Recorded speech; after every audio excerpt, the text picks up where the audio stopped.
Yes, I must accessorize. I must accessorize. All right, all right, all right. Well, we lost a little bit of our stream to some technical difficulties, so there won't be a map, but hopefully we won't need it. Bear with us and Theater of the Mind as we continue on.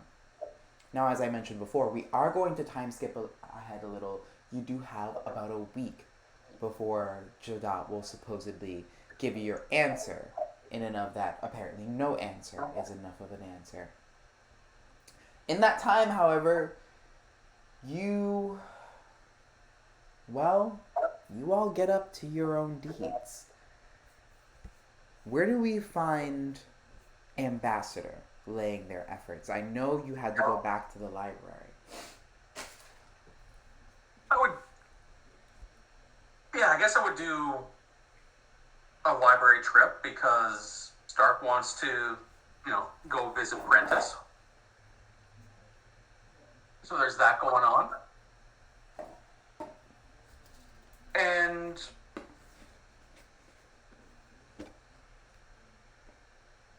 I think the rest of the time, he's going to try and, you said that his drug empire didn't reach this city, and that's just unfortunate. These people are deprived. So, I'll try to make some contacts with some local hooligans and ruffians. We'll see how that goes. Okay. Let's start with the library. When you get there, you find that the new library master is quite attentive, quite kind, and of course courteous, knowing your position and exactly how important you are. You have access to anything you could want in the library, honestly. If it's here, your eyes are privy to it, Ambassador. So what is it that you're looking for? Oh, I'm not looking for anything. I was going to back home for a family reunion for Stark and his boy. Oh, And there's also an ancient vampire there. There is also an ancient vampire there. Okay. Oh my god, perfect. Two birds with one stone. So you visit the library in Ajaib, you handle that, and then you go back to your library on the 8th layer of the Nine Hells, Cania.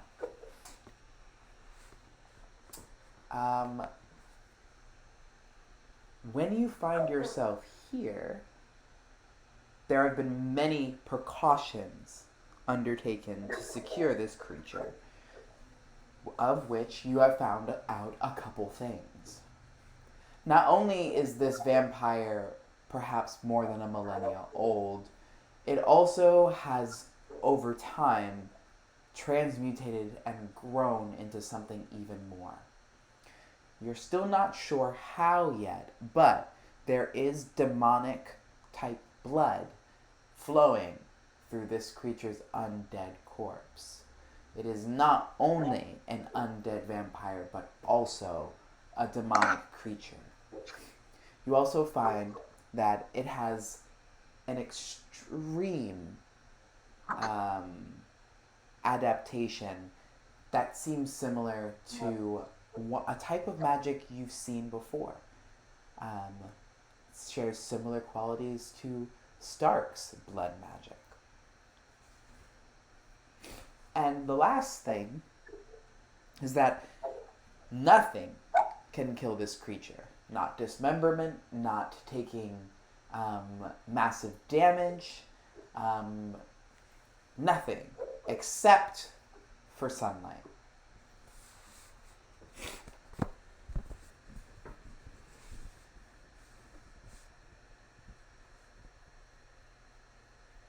Alrighty. Upon learning this, I'm quite certain we would incorporate that information into his imprisonment, making sure that any conceivable exit is also, bathed in sunlight to serve as a further reinforcement.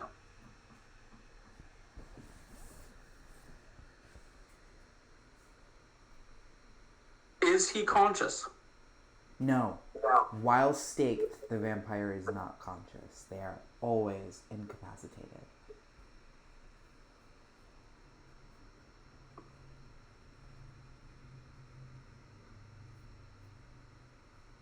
Okay, first things first, I'm going to make sure that talisman is off. Stark has it. Oh, Stark has it? Okay, good.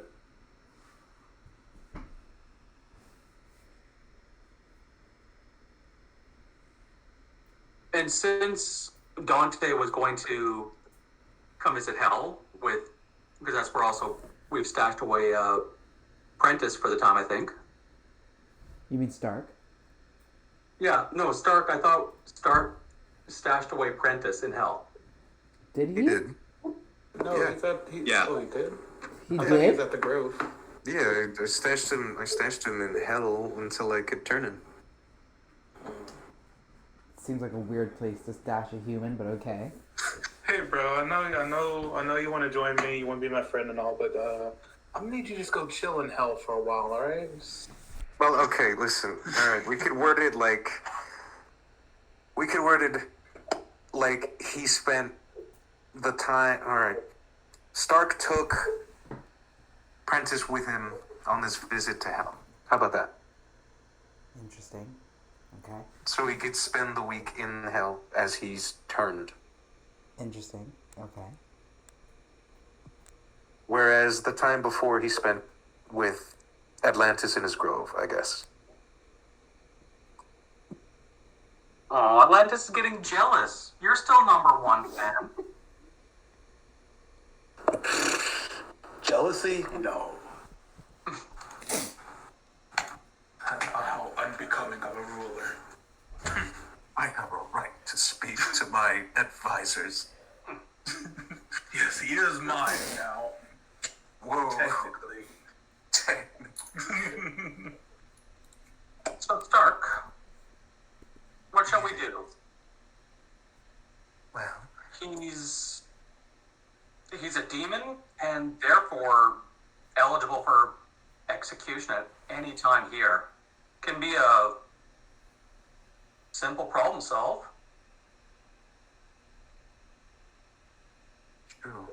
However, that would, Oh, do you mean to suggest unstaking him? And then bathing him in sunlight and ridding the plains of his existence. I feel that would be an issue. As, we do have that deal with House Curso. All right. Well, what would you like to do next then with him?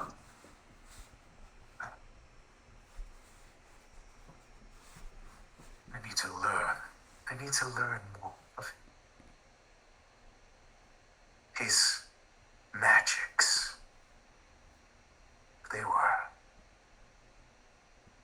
They felt familiar.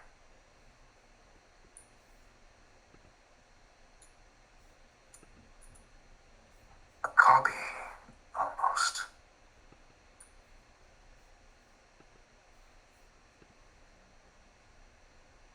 Of someone very important to myself.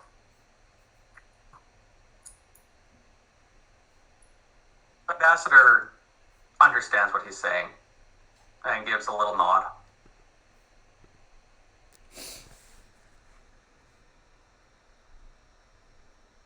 No, I do not believe we will learn anything from him directly. He didn't seem to be a man of words before. I don't think he will be one now.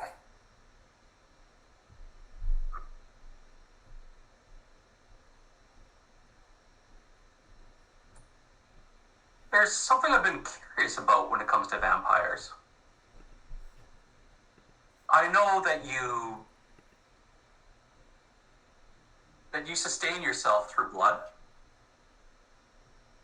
But does the quality of the blood make any difference? It does, actually. It depends on the person's diet.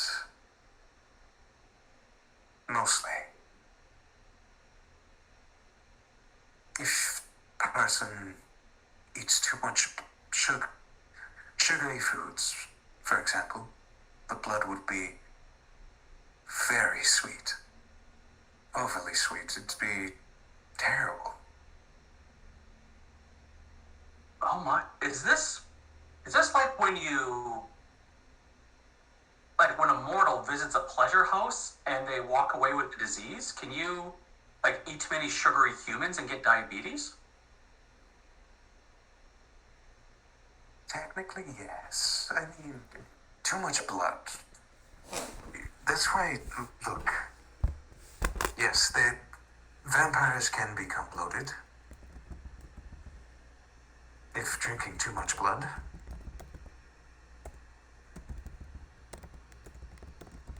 So, would you benefit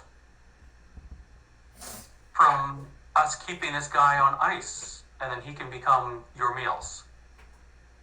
A discreet place to dine. No more literally picking up hobos. And if you could gain strength, incremental strength through that, seems like it could be a good solution to this problem of what we do with him. I attempted to feed from him during battle. Actually, it seemed to have no effect. I gained nothing from his blood. As I am not a blood leech,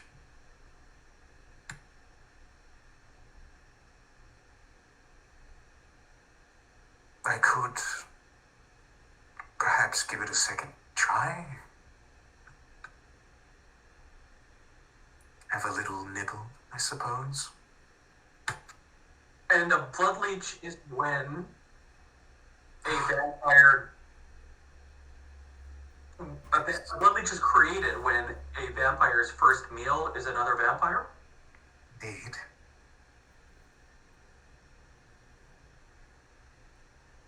And vampires gain abilities through eating high quality meals. Do you think you went on thinking, Stark?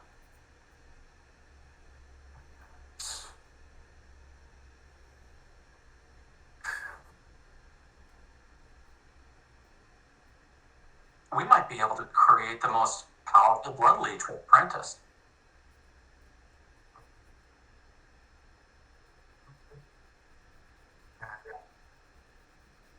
A blood leech whose first meal is an ancient vampire?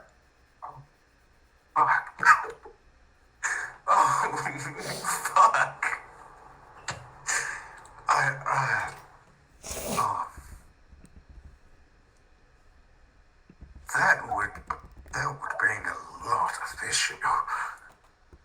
First of all, that is that is equal to war crime in vampire culture. No one will know. You'd have to feed from vampires. He could feed from this one. We'll just keep him on ice.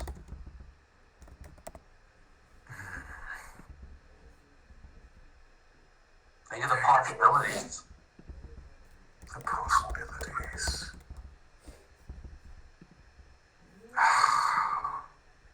You could control the most powerful blood leech.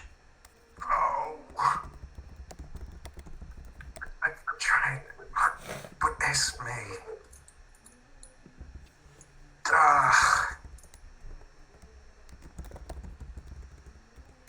Shit. God damn it, you're going to make me kill Atlantis. Stark, when it comes to vampire politics, you can trust in my apathy. I do not give a shit. Your secret's safe with me.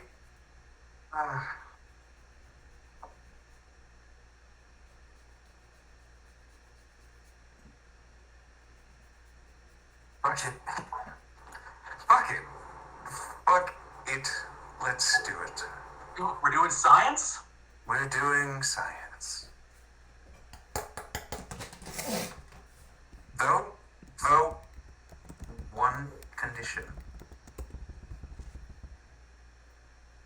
One condition. Okay? Mm-hmm. If this goes downhill, this is your idea, okay? You cannot take Atlantis' soul.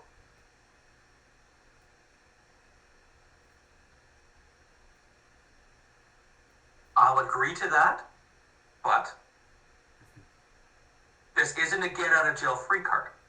This is just if Prentice like fucking blows up the universe or something. Yes. No. Okay. Well, do you have a room that we could begin the procedure? Of course. And before we do, I did have one other idea I wanted to put in your mind. I'm getting older. It's time to start thinking about legacy. But I wanted to be respectful, of course, of you and your position with Prentice. Would it be okay if I offered to gift him the powers of a warlock in addition to your gifts that we shall shortly bestow upon him? His choice, of course. And, well, I guess yours as well, because if you say no, then so be it. That is. That would be interesting, wouldn't it?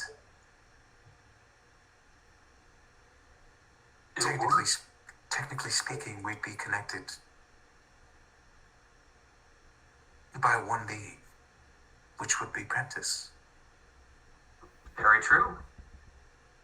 It'd be basically like joining families. Technically, in my... Yes, I see what you're saying, and no, you're right. It would be that idea. We would effectively form an alliance through Prentice, Indeed. and Sure. likely reap the benefits. Sure. I would lose none. Nothing from you giving your gifts to Prentice. All right, I'll make the arrangements. So, son, I recognize this, and Prentice would too, or Ambassador would, as like 35 different layers of fuckery here. Yeah. We are going down to like the deepest level of the prison. Hudajin is going to be there. Hudajin's like second and third in command are going to be there. Okay, so the big guns for protection. Yes. Okay. Like, and some meat shields. Like, yeah.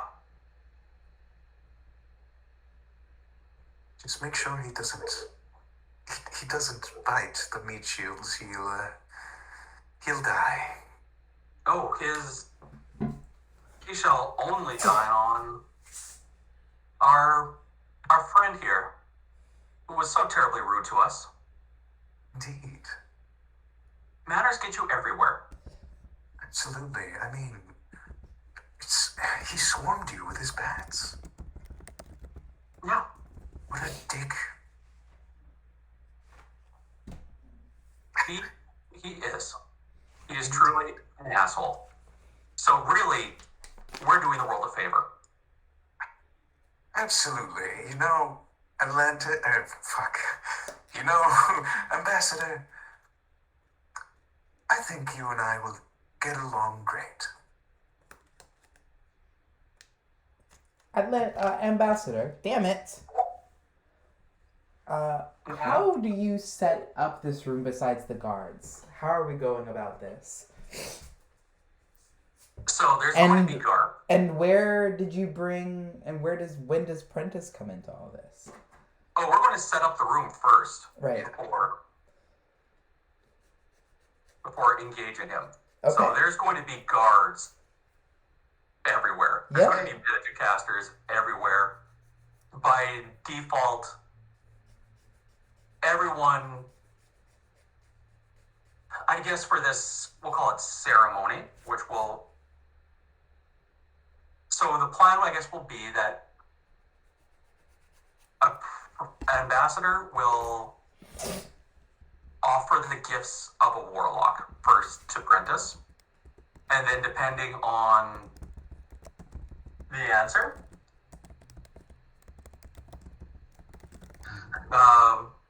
we might do that whole ceremony. I'm sure it involves,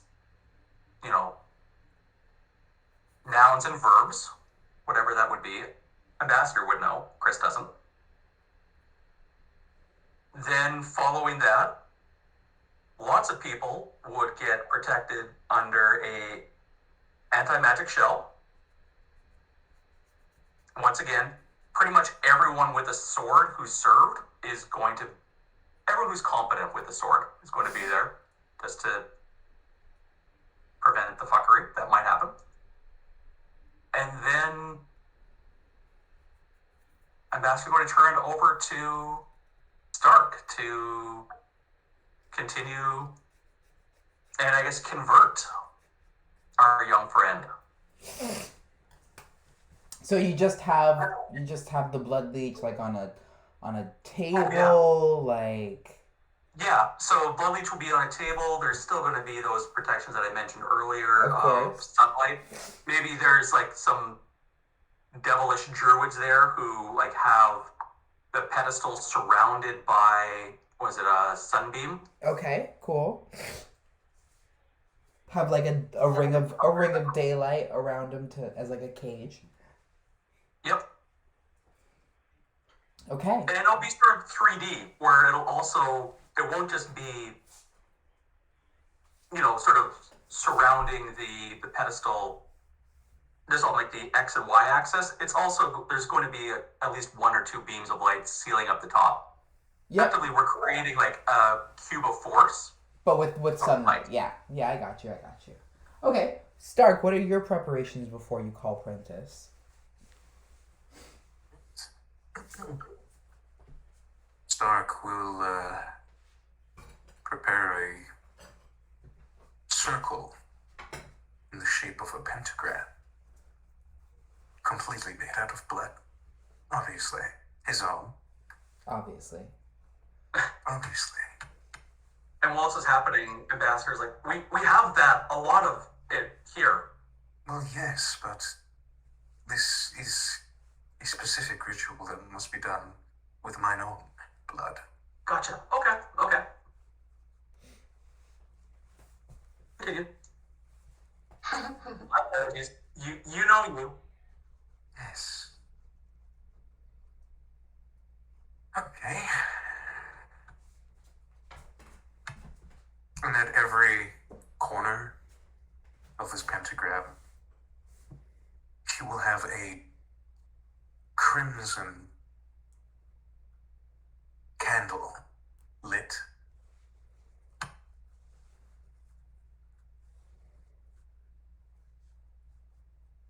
He will spread sugar across the pentagram, salt on the other side.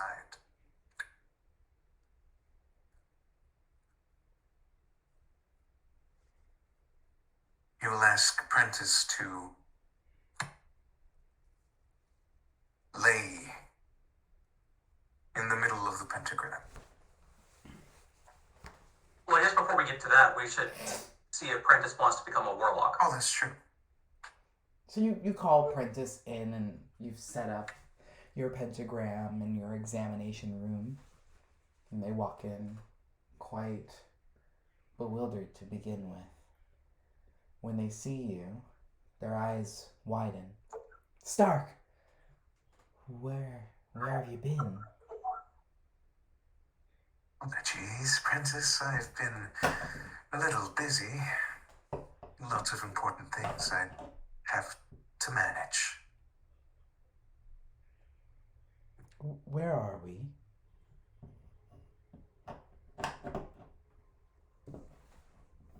We are in Ambassador's home. The Yes. 8th layer of hell, I believe. Yep, number 8. I remember this part, but Go fighting Hellspawn. Ambassador looks, Prentice looks around at this subterranean level basement and just asks, "This is his home?" Lovely, isn't it? Yes. What can I do for you here?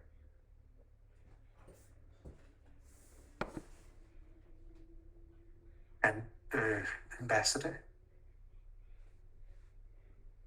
This is a night of many gifts for you. I understand that Stark is about to bestow the gift that you asked for and transform you into a member of his family. And Stark and I have also decided that we want to offer you another gift. You, like any gift, have the right to say no, and there will be no harm or ill will. But we wanted to offer you even more power. Power beyond what a normal denizen of hell would have, and power beyond what a vampire would have. It would be a truly unique specimen. You gain access to wells of power that normally exist to people. The offer is to also become a warlock.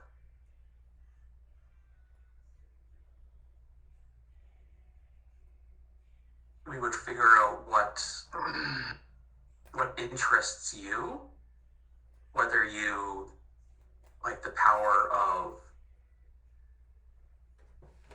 a mighty familiar, a powerful sword that you could just summon, or the power to tap into deep wells of arcane knowledge. And as my warlock, no door would be closed to you in any layer of hell. Like I said, it is your choice, which you must freely make, and it is an offer that we are putting it on the table for you. And immediately, Prentice turns towards Stark. "Is this what you wish me to do?" I will not.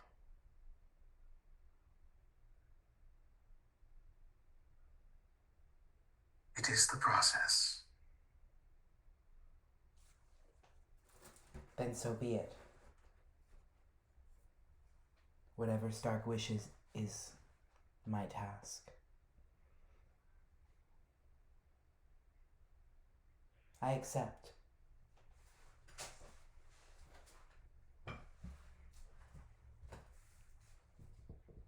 And with that, a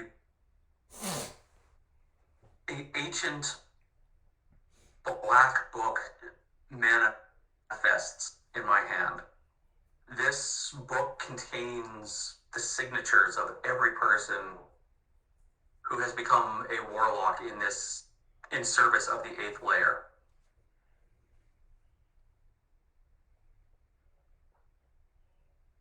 Stark, you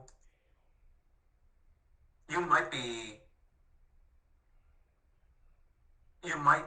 looking for Alex's name, as you did cross his path, but you do not see the name Alex or Mephistopheles in here.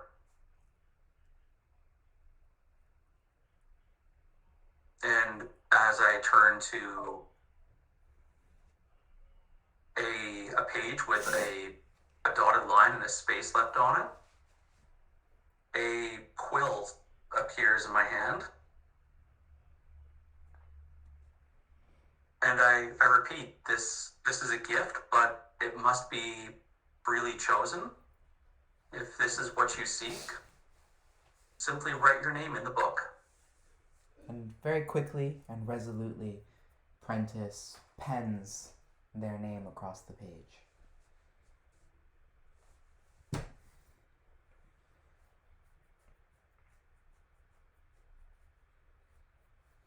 You have much to learn, but the name Prentice is very fitting. There used to be someone who went by the name of Apprentice, but that name is available. And it's a name assigned to someone who the fates have an eye on. While you're down here, you shall be known as Apprentice. Oh no. Oh no, you didn't. Oh no, I'm you proud of me too, Sam. absolutely didn't. I'm proud of me too.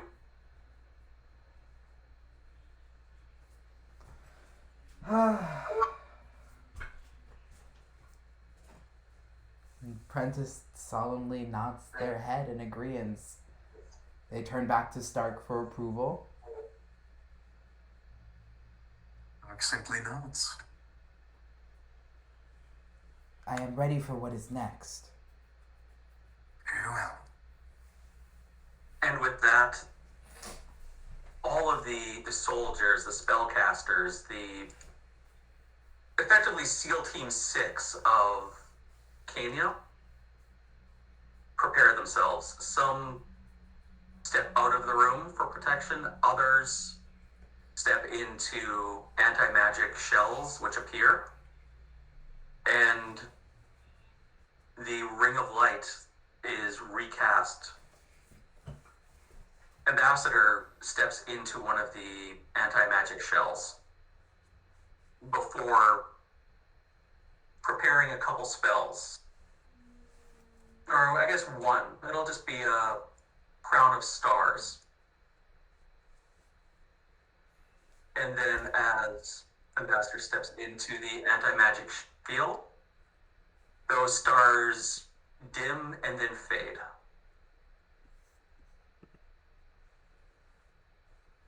Stark, all yours. Question, Ambassador. Do you, by chance, have a cauldron that I may borrow? Ambassador will snap. I would assume that you have everything you need.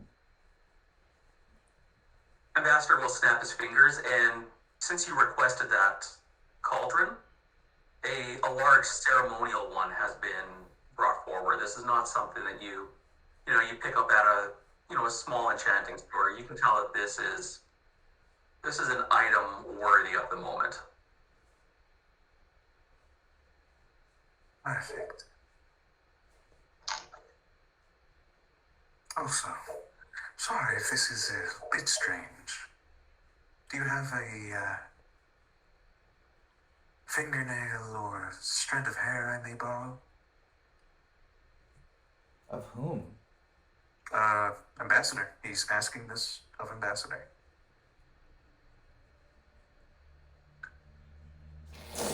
Interesting. Trusting the process, Ambassador will give a nod, and with a swipe of a dagger, provide a lock of hair.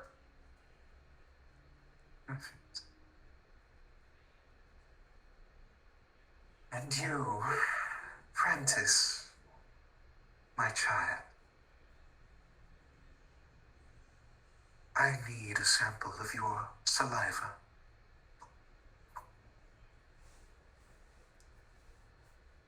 And Prentice is willing to give. Perfect.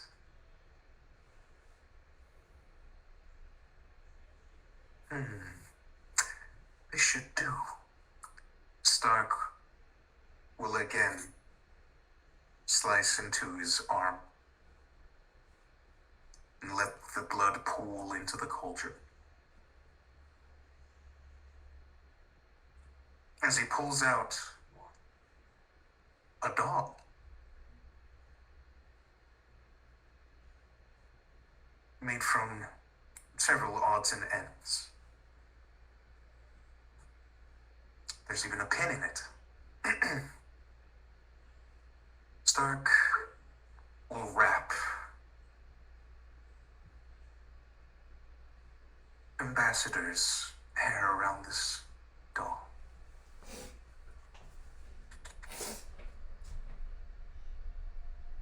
And he will dump it into the cauldron.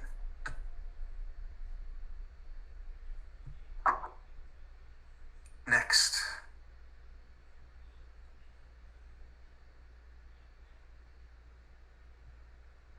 Stark will pour the princess's saliva into the cauldron.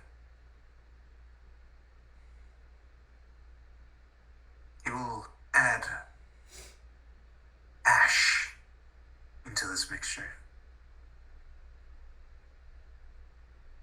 And some black powder. Perhaps grinded coal.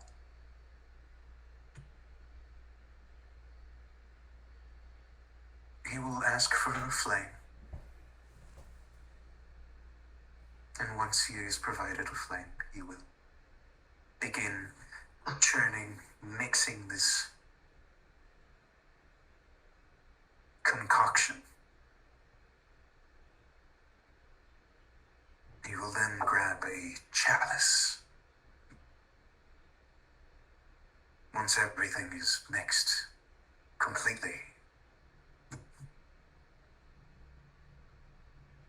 he will scoop up the mixture and he will hand it to Prentice. Come, my child. Drink. And as they raise the chalice to their face, they make wary eye contact with you, as if they're assuring themselves. You can see it, the resolve in their eyes. And in one gulp, the chalice is finished. A stream of blood rolls down one cheek, and Prentice's body shudders. You can feel your power coursing through their veins from where you stand now.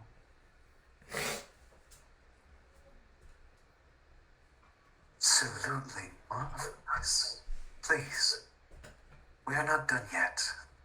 This may be the most painful part for you. Please, lay down at the center of this pentagram. And Prentice does so, stumbling through a haze, the high of the power that you've given them with your blood. They almost fall to their knees first, but roll over and lay back, looking up towards you.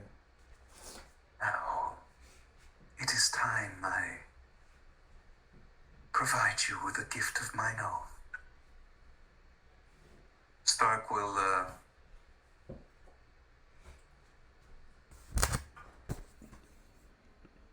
how should I put this? We'll ask Prentice to remove their, how should we say, shirt? Did you forget how to say the word shirt? Yes. Okay, son, English isn't my first language, okay? How rude.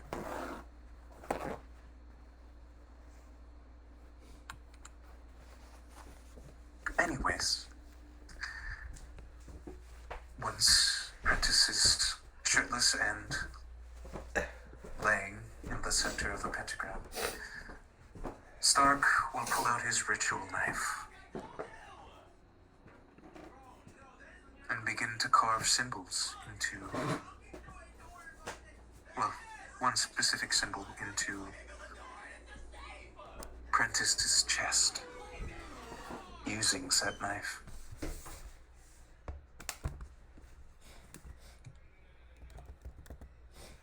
The symbol being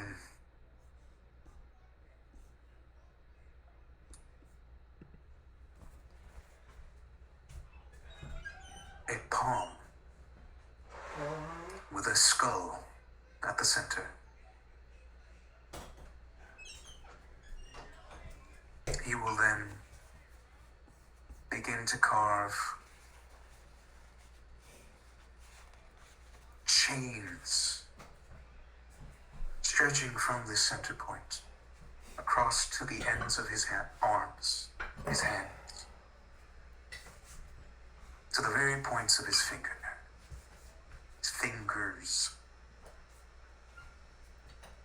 Good lord. And again, once this is done, Stark will begin to will bite into himself, mix a small amount of blood into each carving.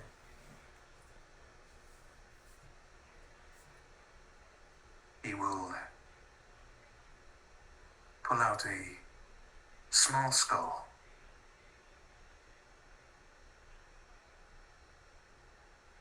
He will put it on top of Apprentice's chest, and he will use the dagger to slam it down into his chest. Hopefully, finally killing it.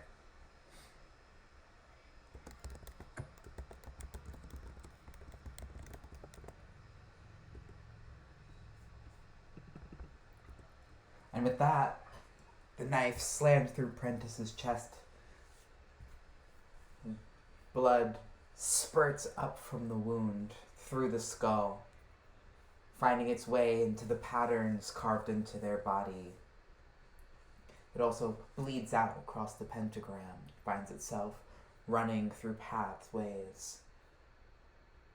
You see it now. Symbols in the blood, tracing their way outwards. The moment that Prentice should have died, instead, you immediately began to see a shudder and shake. Average vampire spawn doesn't rise again for another 8 hours. But immediately, the blood around them quivers, and Prentice's body shoots upwards. Their eyes open and reveal blood red.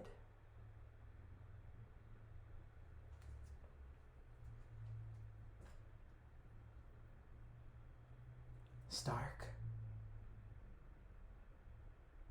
where am I? You are home,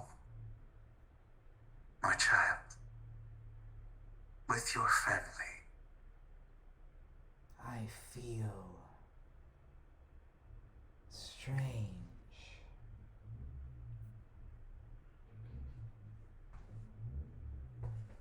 Indeed. This is different.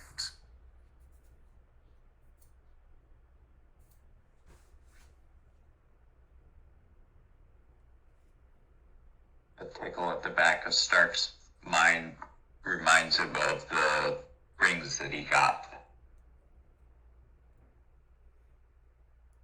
My child, as you have died, you retain your name no longer.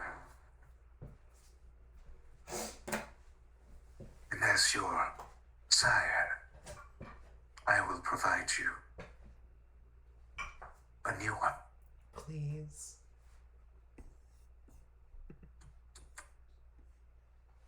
You will now be known as Faust. Faust von Heinrich.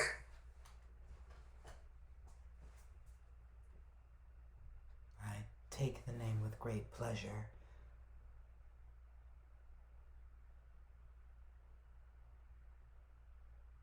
Tell me, my child, are you hungry? Starving. I feel so. See, they wave their hand in front of their face. I am out of my own body. I see so clearly now. Before these visions of past and future, they blended together so seamlessly I could not tell them apart. But now, I see them all at once.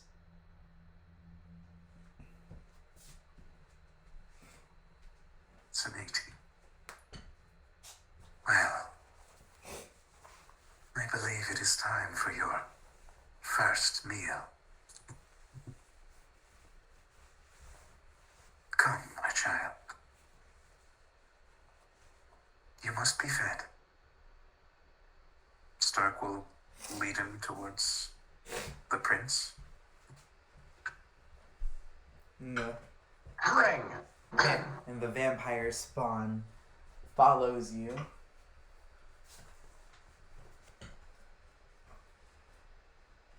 This is Stark will. not a human. It is not. Thank you for honoring my wishes. You are my family.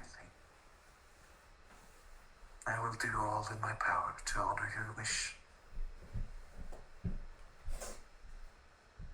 Stark will, he'll, cut into the prince's arm. Let the blood pour. Now, come, child. You must be starving. And he kind of looks at you first, like, are you sure? Yes. And he goes for it.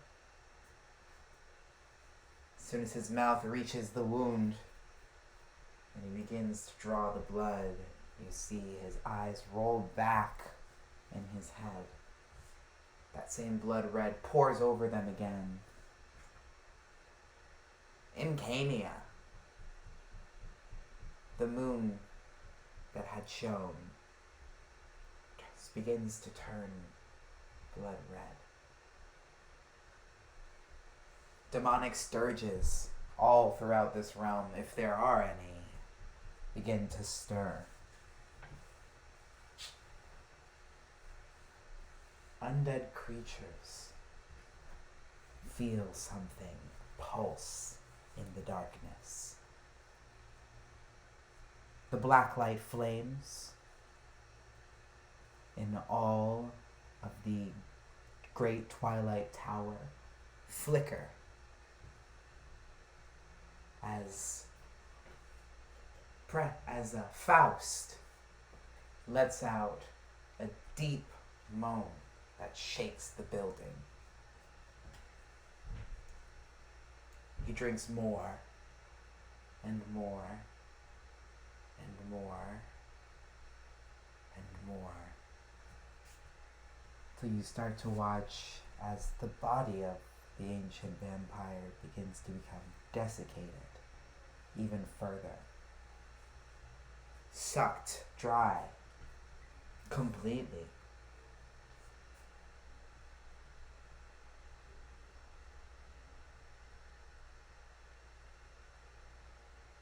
Do you stop him?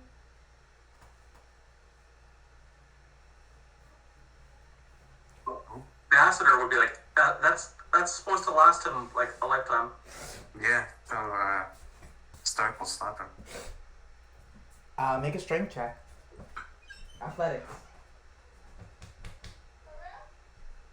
Okay, strength check. Alright, strength check. And Ambassador is going to give like, like it's sort of like a 2-finger like point towards like the guards, and like Hudijin will help. Okay, I rolled a 17. 17? Yep.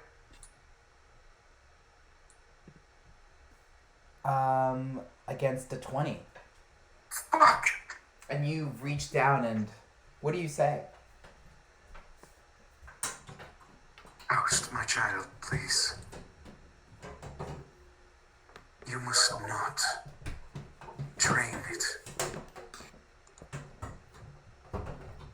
And Faust just puts an arm behind them in your direction. They don't even touch you, but you feel a repulsion push you away. And they continue. Ambassador, get the guards.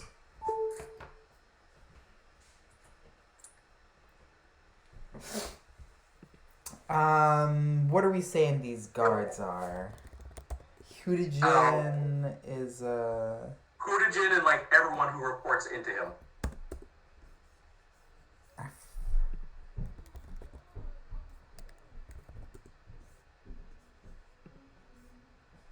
Hudijin.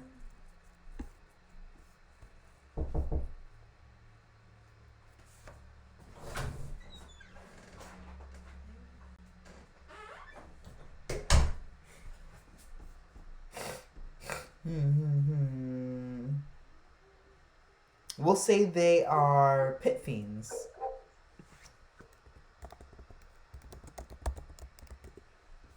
So we'll throw some pit fiends at him, see what happens. Was that? Okay. What's wrong? No, I'm just reading. So I did say that Hudijin would step in to help with this, the separation. Right. But I guess he didn't get it in time. He can step in as well. I mean. Oh yeah. No, I was like, like I was doing like the 2-finger point to like to.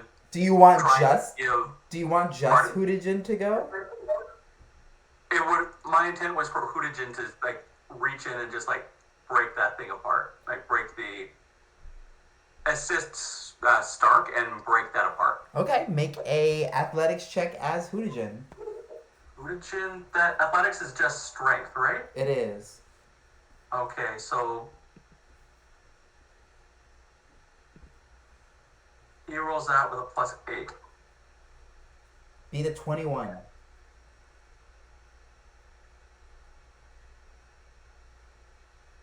The fate is strong with this one. Oh my god. Okay. That's 2 failed attempts at stopping them from sucking this dry.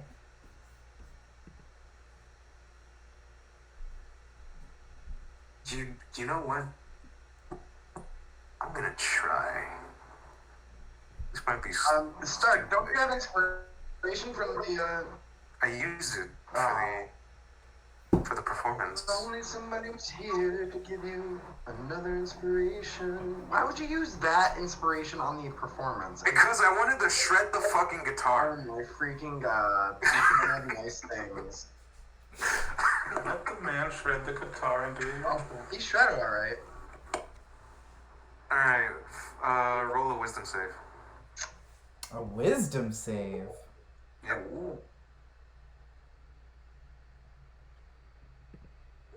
And then if he succeeds, he can roll another. 16 is my wisdom You save. failed. You are paralyzed. Huh! Okay. And what do showing you some and what do you class. say? I told you to stop! And the word echoes throughout the chamber, and immediately you watch as Faust's body almost freezes. The blood red starts to sap away from their eyes, and you can see their new red eyes come back. They look towards you. They look guilty.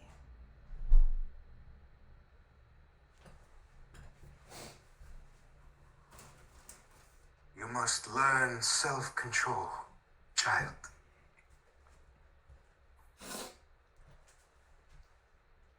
Are they still paralyzed?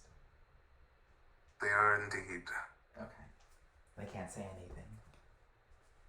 Just Ambassador, move the prince. I will hold Faust here.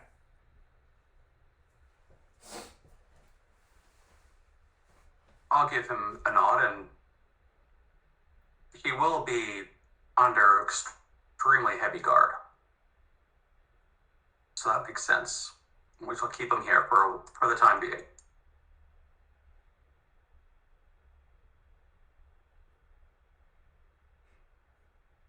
As soon as the prince is gone, I will release the paralysis. Stark, I'm so sorry. I couldn't control myself. I couldn't think of anything else. I couldn't do anything else. Yes, I know. And Prentice starts to sob. Forgive me. I truly did not mean to disobey.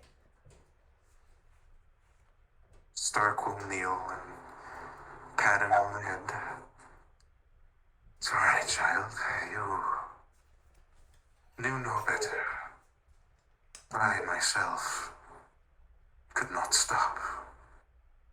Among my first feeding. Still, you must learn to control yourself, Faust. For that will be your future meals. You must not drain him dry. You must conserve what you have. And that is where we're going to fade to black. And we find ourselves back in Ajaib. Charmcaster's made her way back to the Outlaws' Refuge with a bit of a job given to her. Ambassador wants the Droogs to be full in effect in Ajaib. And since Charmcaster's already made some legwork down in these areas of town, it would be easy for her to use some of those connections. Of course, Slayer, this is your usual haunt now. So running into her here is pretty routine. Or at least you would expect it.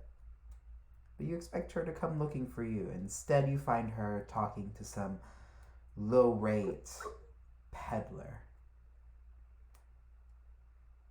Some street dealer.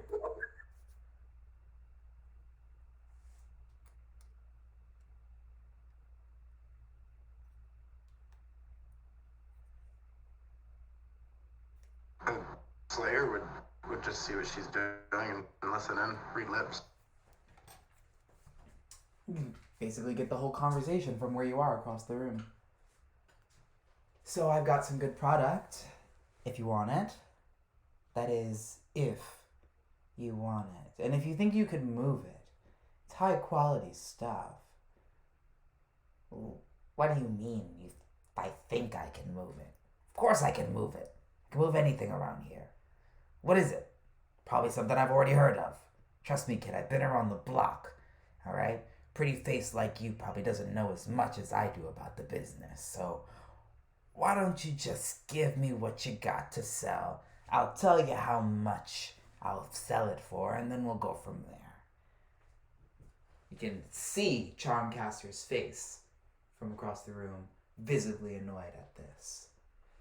She leans down, smiling, and then her eyes glow for a moment. You're gonna take all of my supply. You are gonna distribute it all throughout Ajayib, and you're gonna sell it at the price I tell you to. Because I call the shots around here. Once you get that started, you're gonna get your friends to sell it. And your friends are gonna get their friends to sell it. And all of that profit is gonna come right back to me. Okay? Great. She writes a small note and slides it over.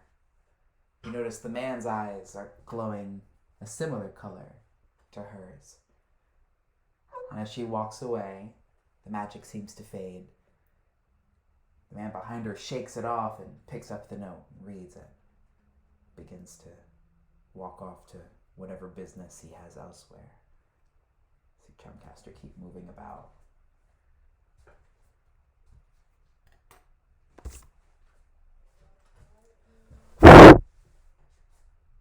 Slayer would then take his hand off of his knife and kind of stand at ease, watching from afar. Yeah. I'll go over and approach Charmcaster, kind of tap her on the shoulder.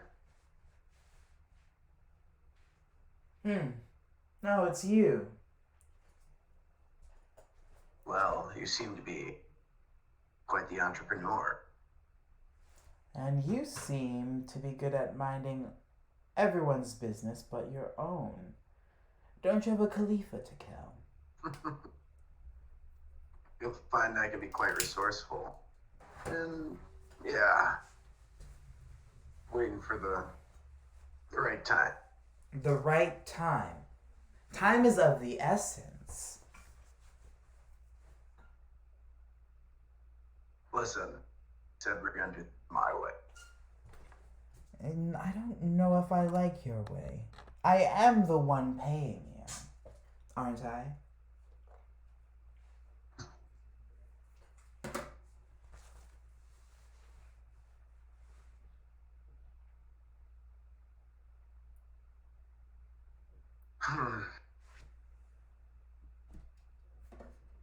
You're quite the handful. Huh?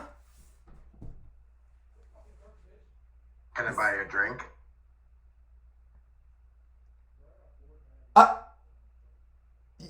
You see her actually turn to you and look actually surprised and then kind of narrow her eyes down at you.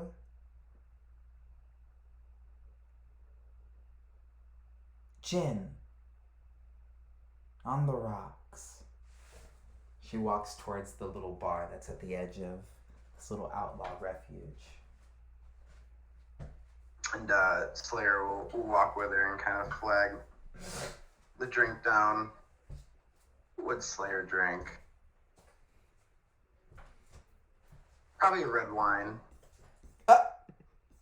You just keep catching me off guard, sir.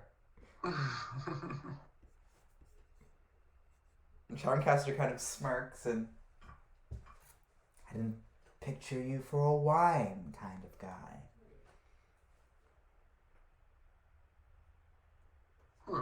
Well,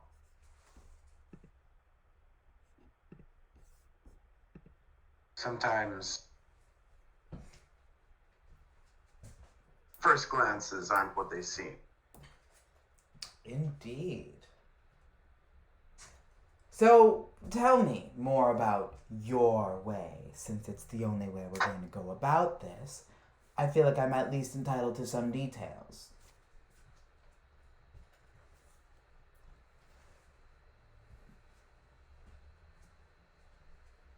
Well, the shots lined up. Just waiting for, like I said, the right time. Figured I'd catch a drink. And I saw you here, meddling around with the lowlifes. Figured I'd make sure you stayed out of trouble. Looking out for me. And who said I need looking out for? And aren't I speaking to one of those lowlives right now? You do hang out in places like this. Seems enough. What makes you so special?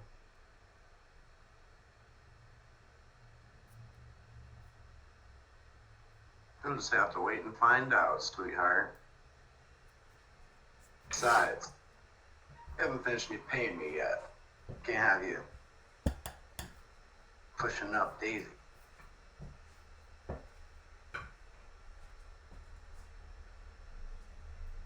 Listen.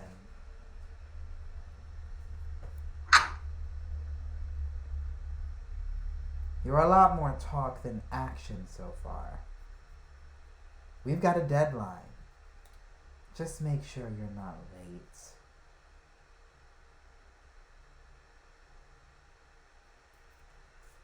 All the smooth talking aside, I just hope that I'm putting my money to good use. And she takes the rest of the drink to the head, slides the glass back across the table, or the bar. And over her shoulder as she walks away, she just, thanks for the drink. Hopefully I see results soon. You don't want me to come looking for you again.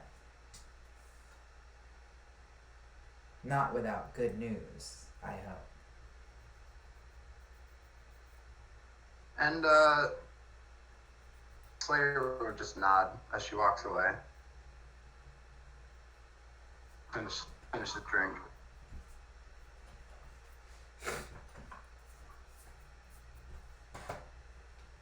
I believe Slayer smokes a pipe.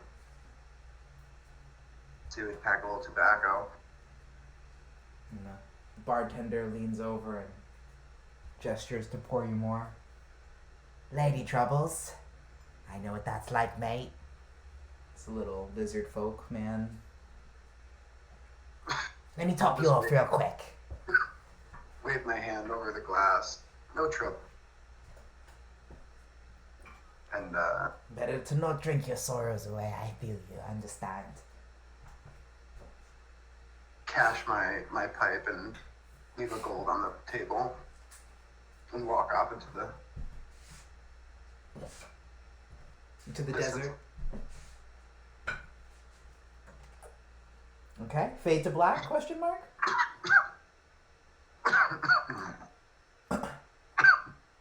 Unless we're going there now.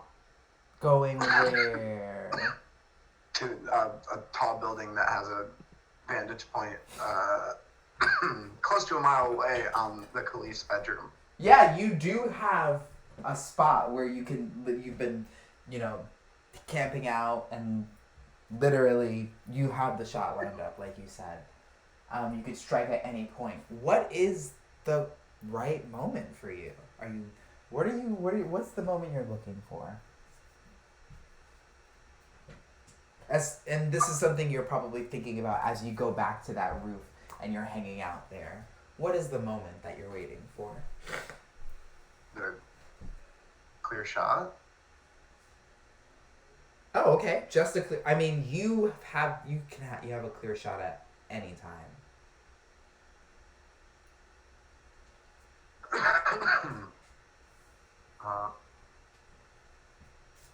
So it really is up to you as to when you want to do this. We can fade to black there with you on the rooftop, biding your time, and from there, I think that's as Atlantis. Did you want us to go to you, or did you not really have too much that you wanted to do during this week? I do have a couple things, but I don't want it to like take too long because I know we're trying to get to. The point of playing D&D is playing D&D. Okay, well, let me. So what he's gonna do is he's gonna do something he hasn't done in a very long time, and that's study. Ooh.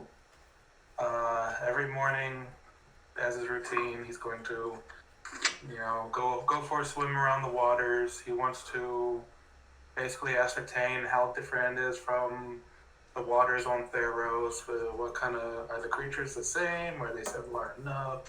Yada yada yada. He basically wants to learn about the local sea life and the waters around every morning, about 2-3 hours swimming.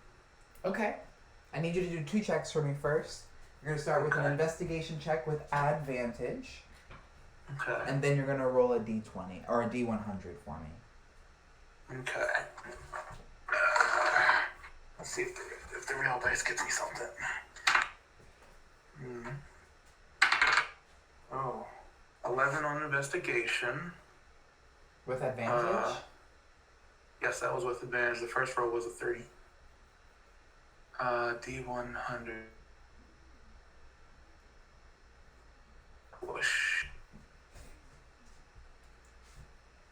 56. Okay. So about half the time you went out, you found that most of aquatic life here on Toro is pretty similar to Theros. There are different creatures here and there that seem to have resemblances to ones you've seen before in your homeland, but for the most part, you're not a researcher. So a lot of these things you feel are still going unnoticed in your eyes.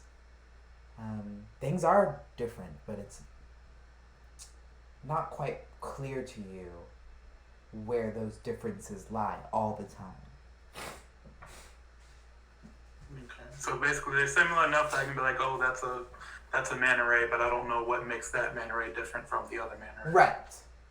Okay. Fair enough. He's only got 10 intelligence, so he's about average. Let's see, second thing he wants to do is he actually wants to go to the library. He wants to find out if he can borrow or buy books there, or if he'd have to get them somewhere else. But specifically, he's looking for information about the oceans of this world, whether anyone rules them as they do back home, whether they're sea civilizations. Is it just one ruler? Is it many? Basically the I guess political status of the oceans of Toro. Of course. And And you can see that most of Toro's seas are split up by the races, by the Tritons, the Sahagwins, and other underwater races who have their own towns, their own hamlets, villages, etc. Undersea. But the true rulers of the sea, especially in Toro, are the gods.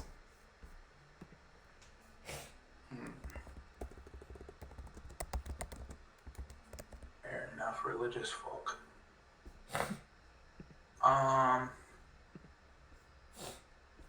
See,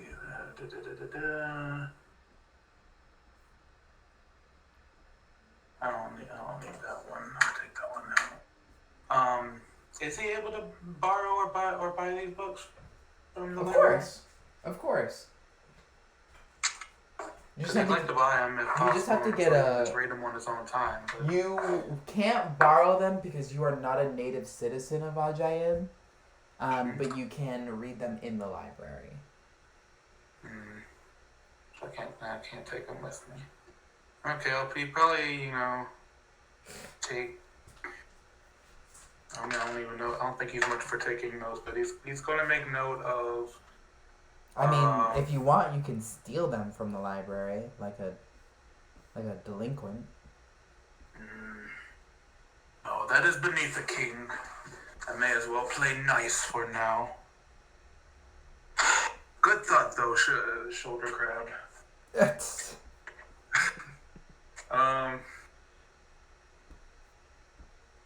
He might go to a bookstore later and see if he can find either this book or something similar. But for now, he's just going to take note of where the races are, particularly the Tritons. He's curious about them.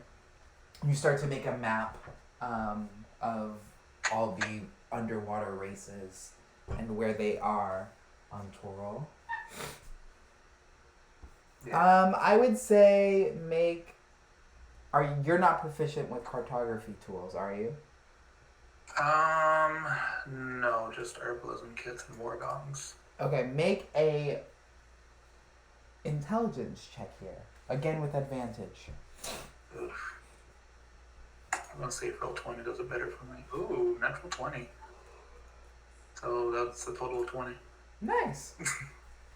And you've basically got a beautiful map that lays out all the underwater kingdoms, which I will make for you and post next week. The cartographers would be proud.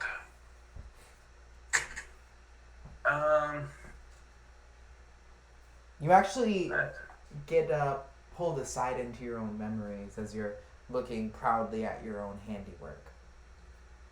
And you get a flashback to your days in the court of your undersea kingdom. The days where you, being the oldest, were being trained to take the throne in swordsmanship, penmanship, in wordsmithing, every facet that a king, a noble king, should be well versed in. You remember the day, the first day, that your younger brother joined in on these lessons. Immediately, he was far better at all of it, receiving the praise that you had once before suddenly this sea shrimp had stolen all that you had worked for. The moment that your tutor praised your brother and admonished you for your terrible drawing skills sticks in your mind now and almost pulls the joy away from you, sends you into a bit of a rage. When you yeah, he's definitely scowling now. His hands are trembling. There's sprinkles on the edge of the map now where your fists begin to ball up.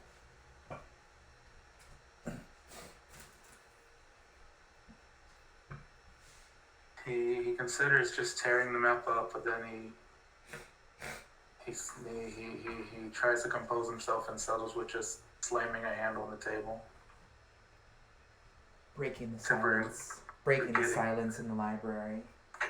Yeah, forgetting library etiquette for a moment. There's a disembodied shh.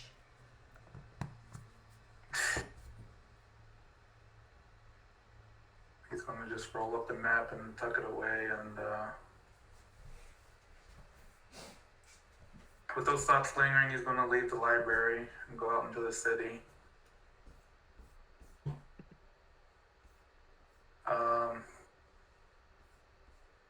Next thing he wanted to do after he takes some time to compose himself, he does also want to find out about the political hierarchy of Ajaib Like whether the Jajats are actually the rulers or if there's like an official ruler, like a mayor or something. And Yeah. they're just So you guys did find out before that all of Zakara is ruled by the Caliph, the Grand Caliph, which is like a religious king, and the provinces and other countries within Zakahara are ruled by Caliphas or Caliphites, who are basically lords or ladies.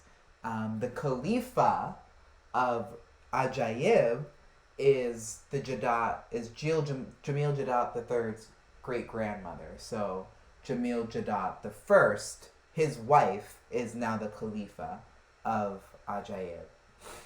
okay. And how are Caliphas chosen? Is it like passed through family or is it like It is usually passed through family or through religious divine right. kind of like kings but on a smaller scale?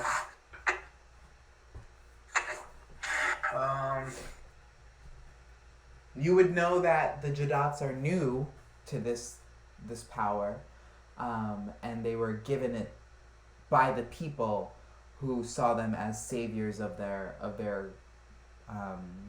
nation, simply because they are the ones that aided the heroes that ousted the vampires when no one else did. So had it not been for the first Jamil Jadad, Ajaib would still probably be ruled by vampires to this day. So, in respect, they put him on the council and offered him the position, but he turned it down and said he did not have the qualifications to do so, and instead proposed his wife, who became the Khalifa. Lance was actually really satisfied with that information.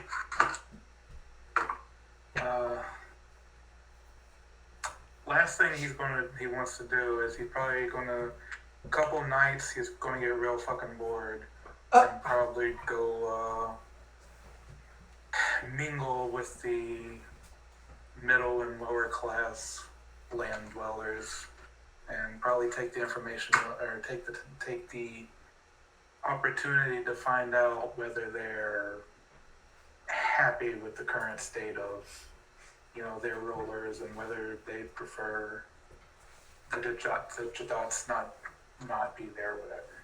Okay. Basically, how do they feel about current management? Do you have a moment to talk about our Lord and Savior Porpoise? For the most part, people are overwhelmingly grateful for the Jadats, and you do actually see that the Jadats are what you would think okay rulers. You see a lot of the slums being actively tried to be repaired. You see, if you go out during the day, you see a lot of officials out there on the ground helping people who need it. And you assume this is all on the government's dime. But the people that you find who are particularly critical of the Jadats are the ones who are not religious. You can tell because they differ. They don't wear any of the same symbols. They seem to not care for a lot of the same rules. They seem to almost be outliers. And a lot of them are people in a bad way. You can tell some of them are probably less than savory. But all of them curse the Jadat name. Every single one.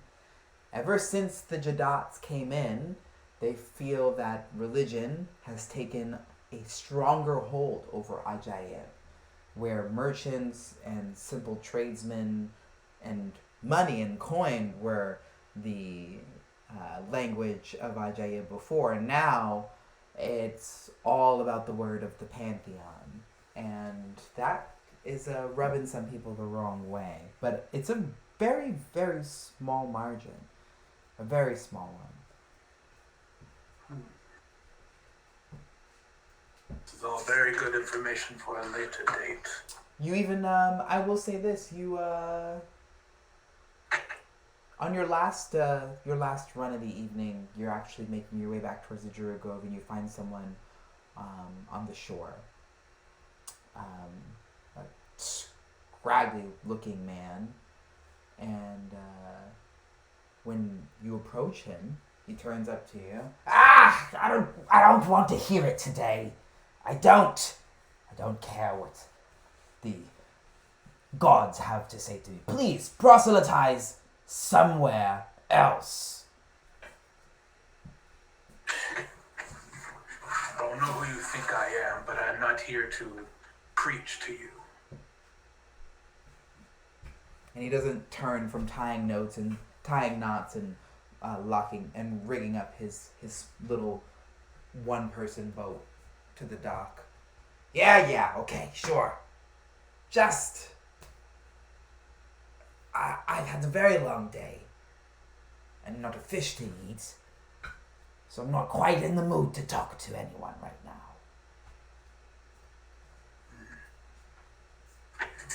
I sleep along this beach.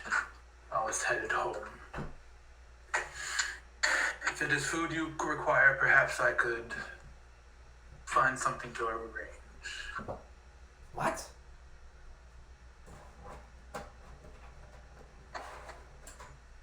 Are you hungry or not? Well, yes, I am, but you do that for me. Well, you are near my area. I may as well be. And he kind of makes a face as he says, hospitable. Ah.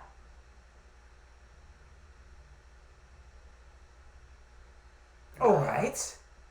Well, my name is Lily. Lily John.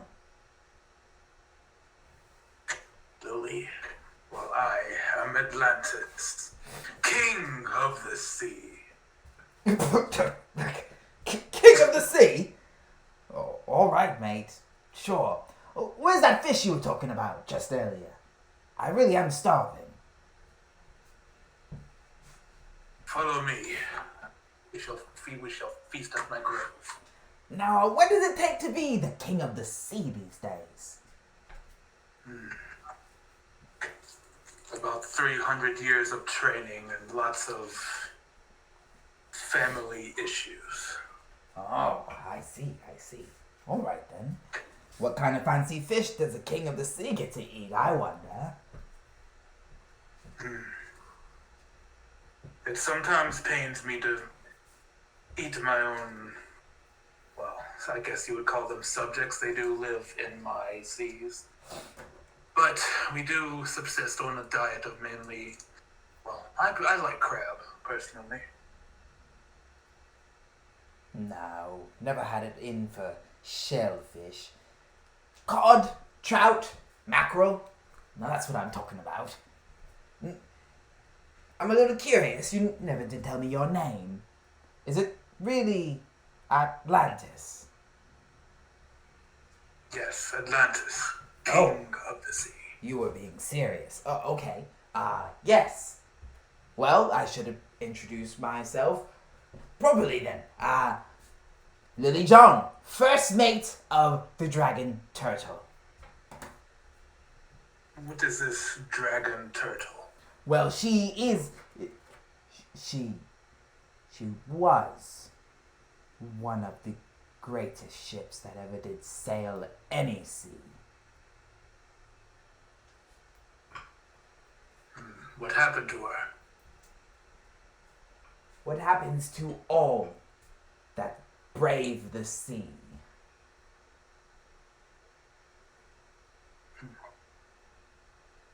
The sea has claimed her.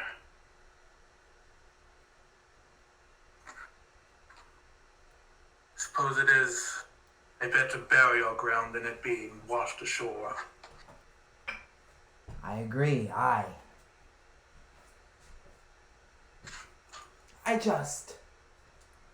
And Lily stops for a moment and looks out to the shore.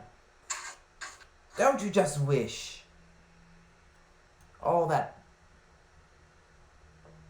power out there, all that...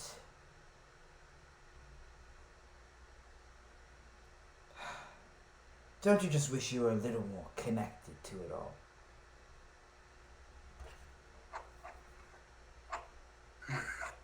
Linus actually stops and thinks for a moment as he looks out to the sea as well. And he says, yes, with how busy I have been both physically and mentally, I suppose I am starting to lose connection with my roots.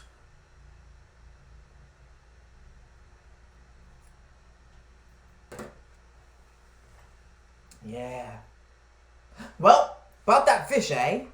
And he pats you on the back and he just starts walking. Yes, my groove is up here. And they'll kind of motion out where you could probably see just looks like fog to him because he's not yet allowed, but he points towards the fog cloud.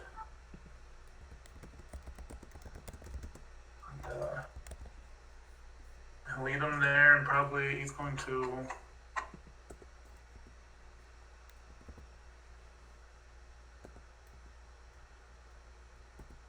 You know what? Fuck it. It's bedtime soon, and Lance is feeling generous. He's gonna do a hero's feast, and he's also going to telepathically invite any of his companions who want to join. And that's Lily John walking into the Druid Grove. Yeah, as soon as he steps in, he'll feel like the seaweed grasping at him and the tree starting to move, but Atlantis tells him that he's good, he's allowed. Oh, wow, mate. This is nice. This is really nice. You've got even the trees. There are, oh, well, how do you do? Lily John, nice to meet you. Yes, how do you do, Lily John? Nice to meet you. First mate, eh? Yes. Ever need a ship sailed? Well, I've got you. Yes, all right. So, where's the food now? Yes, give me a moment to prepare. And at this point, we could say everyone else is trickling in. We can also say this is the end of our week, so we can pull everyone together for whatever we would like to do/talk about. I'll give you guys your time to roleplay together at this table. We'll say Prentice and Ambassador and all that happened at the beginning of the week. Excuse you? Faust? Excuse me, sorry. Faust and Ambassador and Stark happened at the beginning of the week, so you guys had time to adjust. Charmcaster and Slayer happened in the middle of the week. I don't think Slayer will be here, however. Dream was chilling, and that brings everyone back to the table. So, just let me know who's there, and then you guys can run with it. Got Faust added to my... I did not add Faust yet because I need to change some things because he's now also a fucking warlock. Oh, alright. Because of course. I mean, I have a vampire spawn You have a what? in my character sheet. I have a vampire spawn in my character sheet if you want to use that one. No, it's not going to be that. Okay. I'll just get rid of it then. No, it's not going to be that.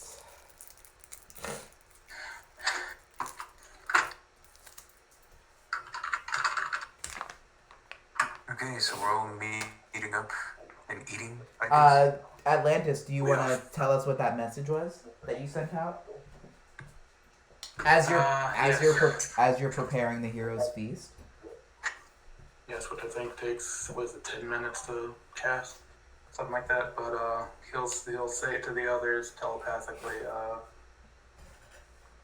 I am preparing the hero's feast for tomorrow.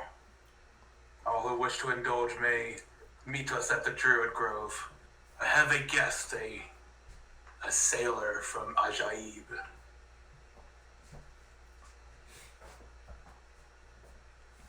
The end. The end. You audibly say that. Yeah, like after a moment of silence, he's just like, yeah, the end. How do I turn this off? How do I let them know that I'm done talking? Yes. And then you just walk after like 25 words.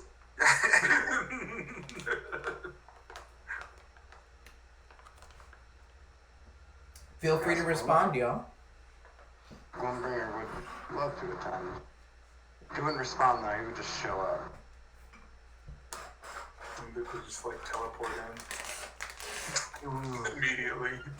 I will be there momentarily. I am picking up some blood from the 8th layer of hell. I am parched. It's a quite long trip. I hope you can make it in time.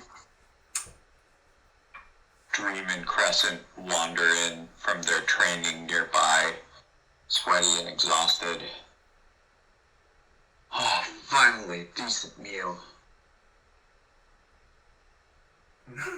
As Dream walks in, Alliance is going to look at her and knows all sweaty and how sweaty she is, and basically do I have prestidigitation as a druid? Shit, I don't think I do. Yeah, I think you have shape water though. Yeah, we'll Sure. get rid of all the sweat. That doesn't seem very appealing. Fucking When someone sprayer. not a sprayer, but just make her dry. Get rid of all the sweat. And Atlantis just water bends the sweat off of you. Strange customs here in this world. The fish is afraid of water. I simply do not wish to smell your odor as we eat. Oh! Damn. Excuse me? Oh my god. Yo. Do you not sweat and smell sweaty when you exercise? That wasn't quite a lot of sweat. And he's still like water bending the orb of sweat. And it's a pretty good amount of sweat. It was like toss it into the water. Toss it into the food. The water. He, Okay. Thought we were making progress, but that's okay. We'll go back to Tact 101. Did We'll make you a king yet. again, sensitive. Go back to preparing and making sure there's seats, which are basically like made of rock. Not super comfy, but Gunbringer would come floating in from distance and just kind of sit above the table, legs crossed. Atlantis, could only be wine at the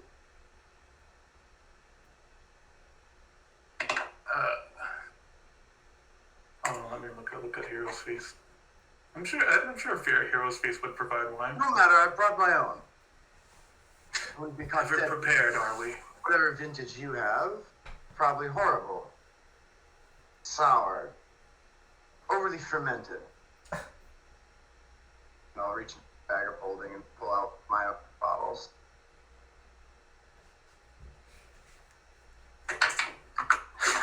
Lance just like ups and rolls his eyes. Grab a cup from the table because yes, it does make drink. Magnificent food and drink, thank you. If only you could taste the food. Oh yeah. Well, you can sit and enjoy conversation. Dip it in some blood. Maybe that'll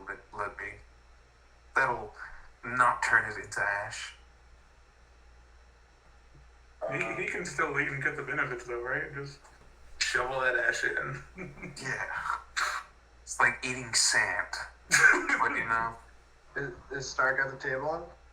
at this point he probably would have walked in with ambassador. Since he does need ambassador.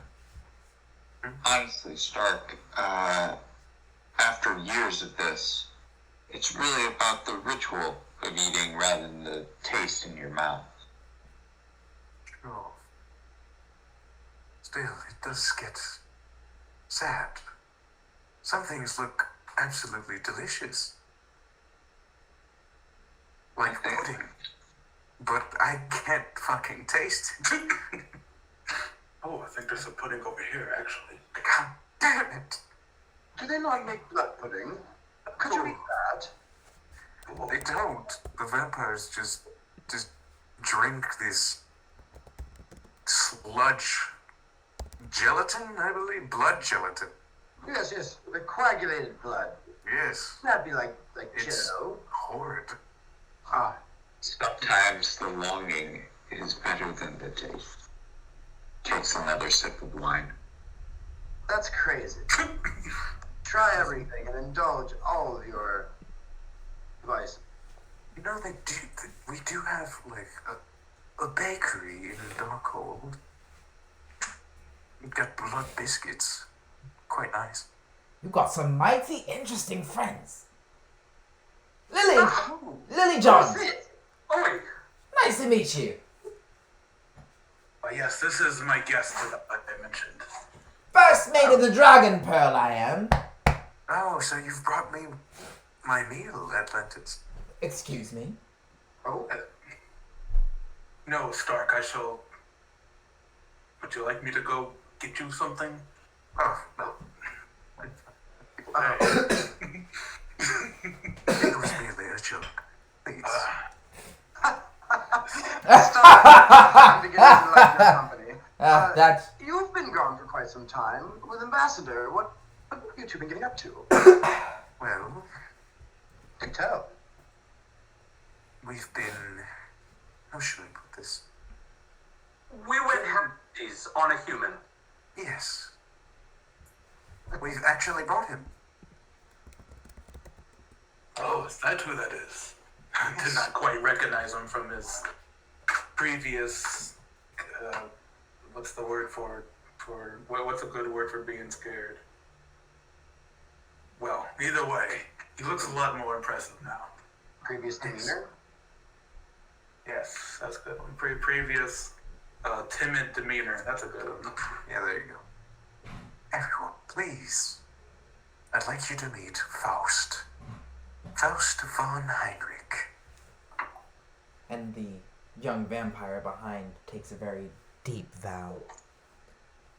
It is pleased to see you all again, in good health and form.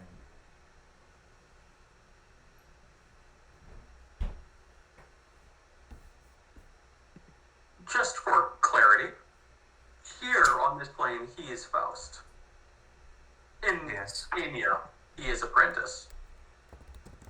Was that It's not fine. your previous name? Or was that a retcon? Am I supposed to know that? No, you're allowed to know that.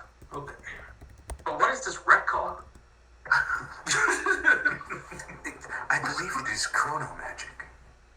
Oh, something to do with the gods above. My father was very good at rambling about such things. I should have to learn a little bit more about chronomancy. Seems interesting. But yes, that was my title.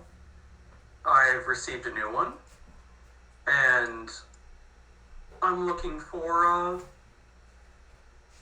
an heir to that title. Wait It's a minute. there's like the name Mephistopheles that goes with the job. If ambassador is simply a title, then what is your true name? Naughty, naughty. Never ask a devil his true name. Very well then. Ambassador it is. A devil, yes. Never ask, is he really a devil? Yes. Oh. Right, yes. Never ask a devil their true name. Why don't we ask them their true names? Because they'll kill you if they find out that you know it. Right! Yes, of course. I'm gonna go down to where the card is at the other end of the table. And Bloom's gonna Lily takes their plate and starts walking over there. Moon's gonna lean over to Dream and kind of whisper in her ear. So, how did things go with your dad?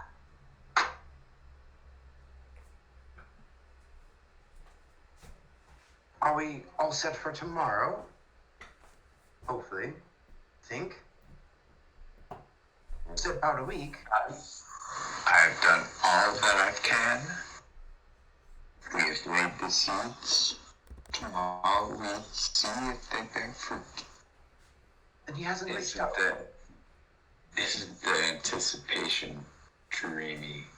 No, it's killing me.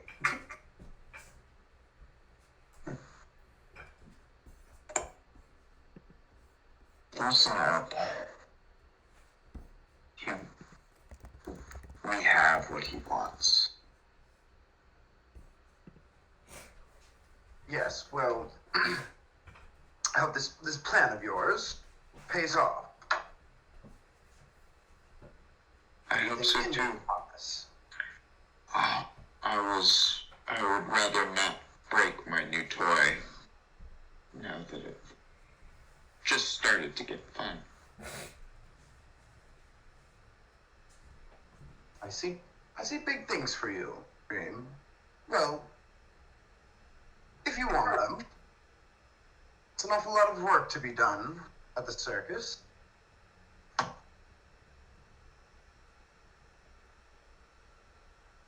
Perhaps you should stay around a while. Of course, you still take care of your responsibilities with the Dream Realm. I've unfinished business with the barons, the Gede, and until they have made the Dream Realm whole, I shall be here.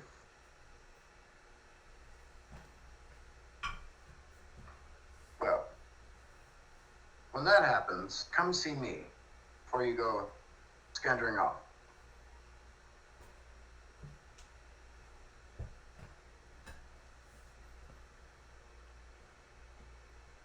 As you wish.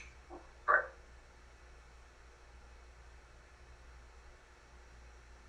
As you were saying, Go ahead, Ambassador. Okay. As sort of we're all breaking up into sort of side conversations, Ambassador's going to turn towards Stark and say, so, something I wanted to talk to you about. You know how I'm famous for my little practical jokes, and everyone loves them, right? Absolutely. Well, I want to tell you about a little practical joke I was playing on you. Because, you know, we're now going halvesies here. Only seems right for me to tell you. Do you remember those rings that you got? Yes. Yeah, now, you're gonna laugh. They might be cursed. Well, they are cursed. And I might have put them in your room. And I might not have told you the full truth when you asked me to identify them because I knew that they were cursed. But would you like me to tell you what they do? Because it actually does open up some possibilities. Gloomberger's gonna spit out his wine. I fucking... Nobody is that nice to me. this is a side conversation, by the way. So you wouldn't be privy to this. Yes, that was back when I was trying to get you to fuck up so that I could have Atlantis' soul. You understand. Yes, I could have approached it better. I'm not one for rings, usually. Well, it was Maybe a necklace. A necklace would have been better, honestly. Okay, well, next time I'm trying to entrap you. Necklace. Okay, maybe. Alright. Okay, so, yes, this was back when I was trying to get you to fuck up. By the way, still trying to. And we're like, I expect it. It'd be weird for you not to try and get me to fuck her. yes. But, like, I'm rooting for you a little bit not to, but still. Yeah. I want that soul. Yeah, who wouldn't get the soul of the king of the sea? I know. So, anyways, let me tell you about these rings. Uh-huh. When you put them on and you bind yourself to the other person, all those benefits that I was telling you about were true. Of, like, you get the benefits of, what is it, the marriage ceremony, and I think one more. Lots of perks. Lots of perks. But the downside is that the rings bind your life forces together. So, if one person dies, the other dies. But if one person lives, the other lives. Wait, what? I think you got that a little mixed up, Chris. Oh, Because what you said just contradicts itself.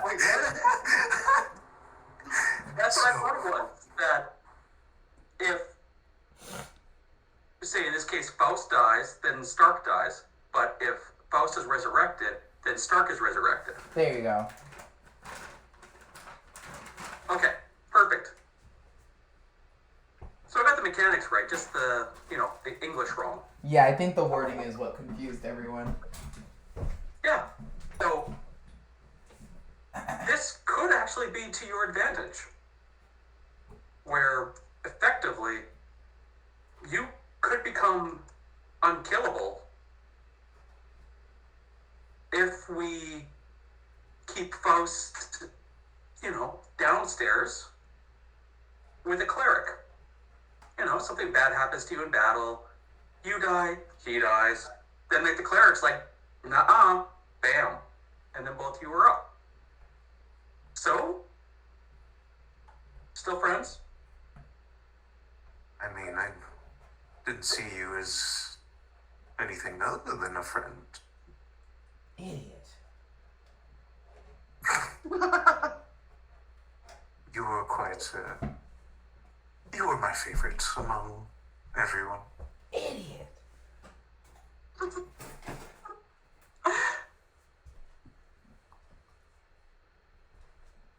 Okay, perfect. Glad.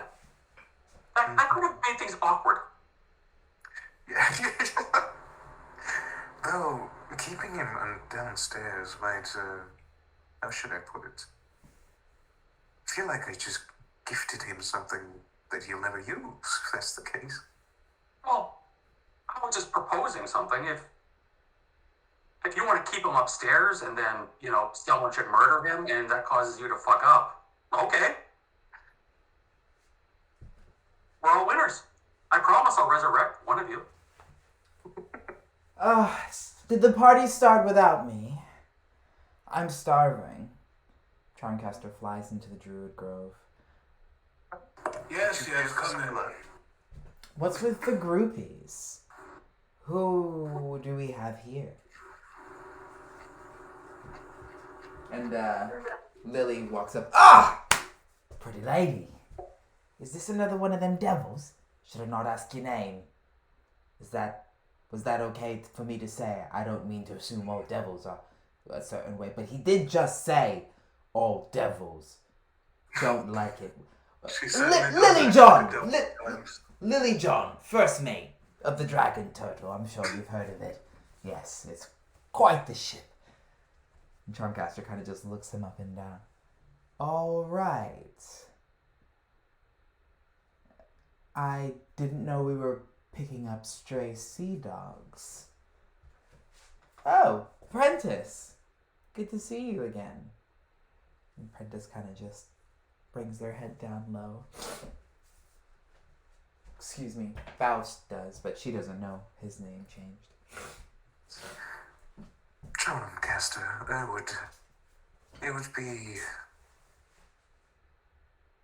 I would be grateful if you call him Faust going forward.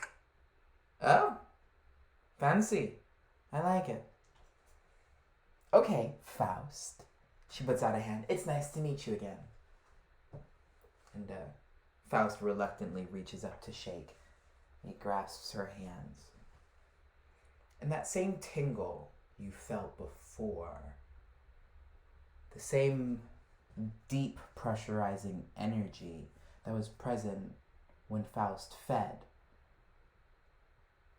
immediately comes back, sucks all the air out of the space. Their eyes turn black, that same inky blood, sanguine red, and their body begins to shudder and shake. And from Faust's lips, a deep, resonant voice begins to speak. The gift of sight was given to you. Wasted it is. In the fiery hells your brother burns. You search for him, but you are the betrayer. You are the key. You will unlock the path to your destruction. You cannot save him without sacrifice. Charmcaster pulls her hand away, and immediately Faust falls to the ground, unconscious.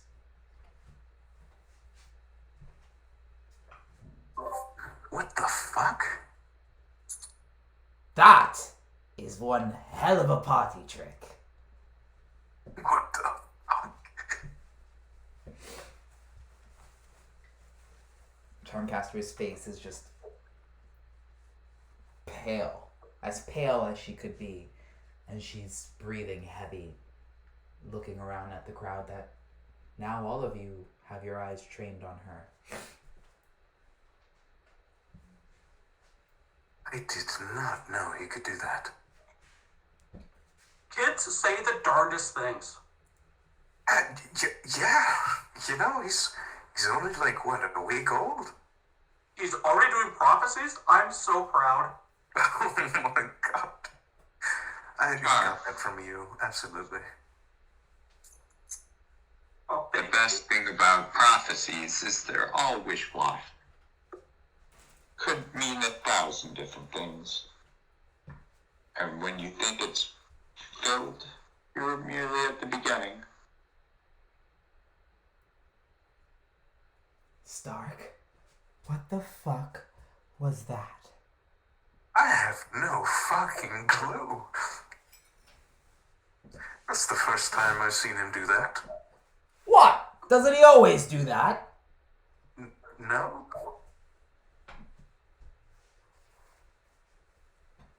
I mean, he has said that he's been seeing things. Like what? I don't know. Strands of fate? Something along those lines? Destiny? Future?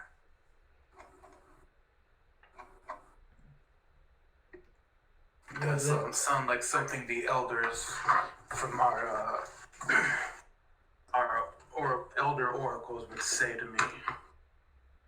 Oh, destiny, fate, you will be king. I know all of this already.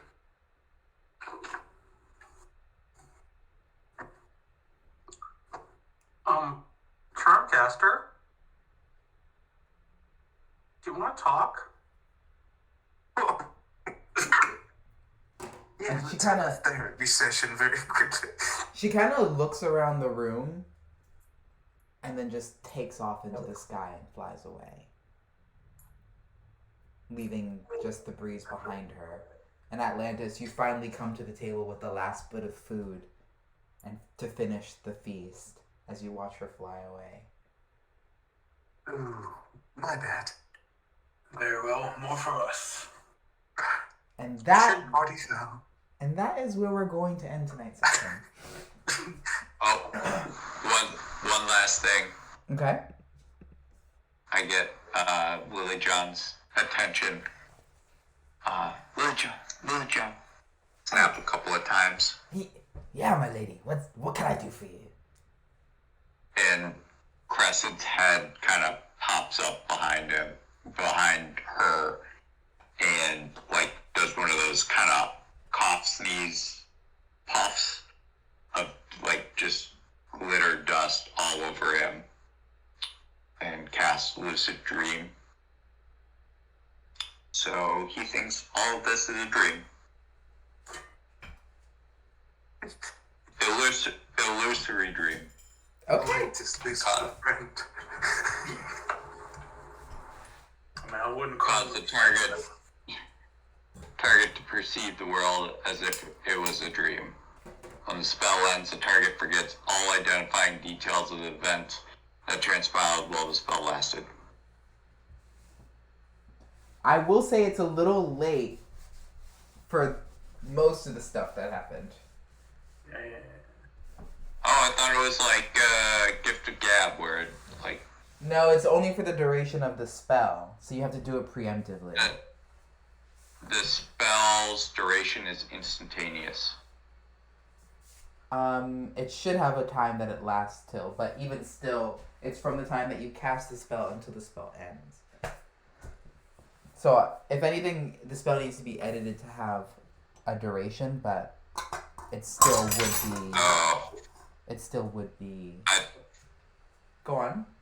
thought it was like the end of the thing retcons it all in their mind, like, oh, it was all just a dream. I mean, if you do it now, you might be able to. Things. If you do it now, you might be able to trick him into thinking that the before part was a dream too. But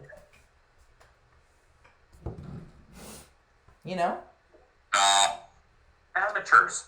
No, Modify never mind. So, yeah, just fucking do where it. did modify memory get you the last time, Chris? I don't think this is a hag who's going to murder me. You know what? They You never got us know. some sweet swords and a marketing job. Wait, what's his jingle? Does anyone remember the jingle? Oh no. Jingle. the jingle for what? Ulringer wouldn't be half as strong if it wasn't for the hag and her teeth gift. It's true. That Fucking Dante never took a gift. you didn't. Ooh. You went the route of your gods instead. No, don't act like you weren't just like a god horror over here. Wow. Listen, they chose me, okay? Stop slut You, shaming. yeah, you're just such a cute fox. I know. I mean, I even got to fucking Baron. That's Like fair. that one time I curled my tail around his finger, dude. He fell into my trap. You had him wrapped around your paw. Yeah. All right, guys. So one last thing. Whenever we do send off Lily John, Lance is just gonna wave to him and say, "Do not worry. First mate Lily John. When I come back to conquer your people, you shall be spared." And then off he goes. He gets taken off the allow list so he can come back. Do not worry, Lily John. Your And- death will be painless. And Lily John, Immediately stabs him. Lily John, when you say this, he gotta okay, and he just goes off about his business. And it just grins and the cloud closes in around them. The end. Got a little credit scene vignette here. Jamil Jadot fumbles with the dream crystal in his hand, assumedly this same night. And eventually, he lays himself down on the bed, and he wills himself to dream a message to you. He asks that you meet him at this very specific place in the desert, and be ready to show him that your intentions were true. And I hope that next week we pick up from that spot exactly. Until then, let's do our normal closing time things, y'all. Woo! Son, We did it, guys. We're finally here. I'm letting you know right beforehand. I've The gift I was mentioning is a bloodbound weapon. I tried to give him a bloodbound weapon. They have to make their own. You know this. Yes, but I'm trying to help him. You have to teach him. I'm trying to help him. That's what the carvings were for. What if both his daddies help him and we do the Warlock Pact weapon? Yeah, I think he needs a character sheet now, you fuckheads. I told you he's the next player character. No, Oh boy. this backstory is too unbelievable to give to a player character. No, he's an NPC, not a player character.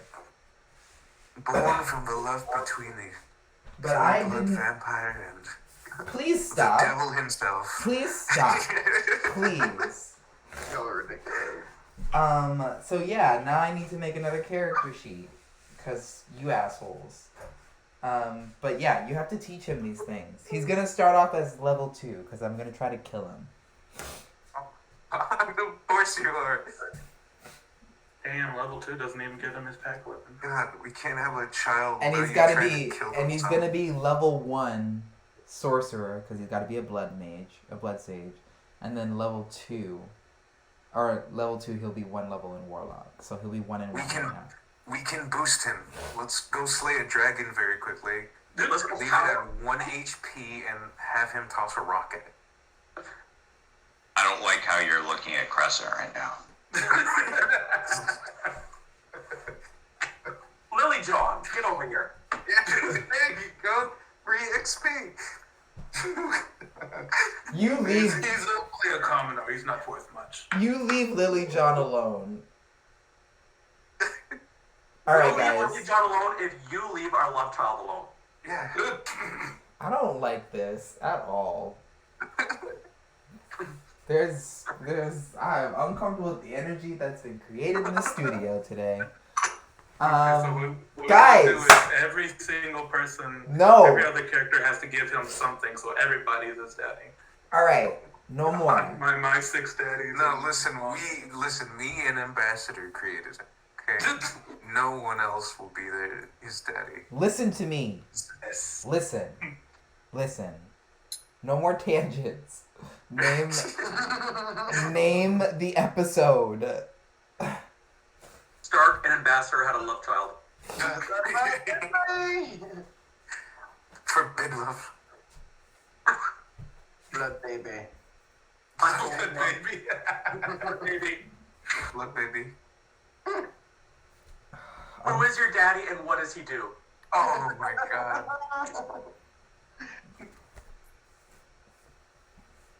Can it please not be Blood Baby?